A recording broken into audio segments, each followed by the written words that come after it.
La manière de tourner comme ça, c'est une manière de voir en profondeur l'atmosphère de la ville. On voit les ambulances, on voit les pompiers, on voit les gens qui travaillent pour arrêter les fuites.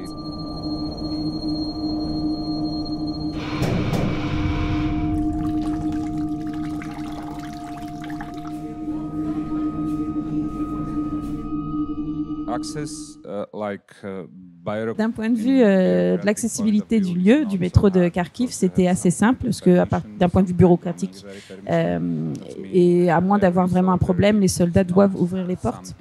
Ce qui était beaucoup plus difficile, c'était au niveau pour gagner la confiance des personnes. Donc nous, ce qu'on a fait, c'est pendant les 3 premières semaines, en fait, on n'a pas du tout filmé. On a passé du temps avec les personnes, on a dormi avec les personnes, et c'est seulement, oui, après 3-4 semaines qu'on a commencé à filmer.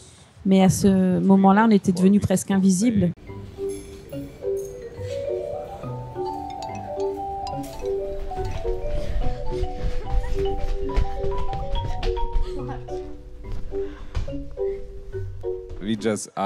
On s'est demandé quelle famille nous touche le plus, et c'était cette famille qui vivait dans le métro qui nous a vraiment intéressés.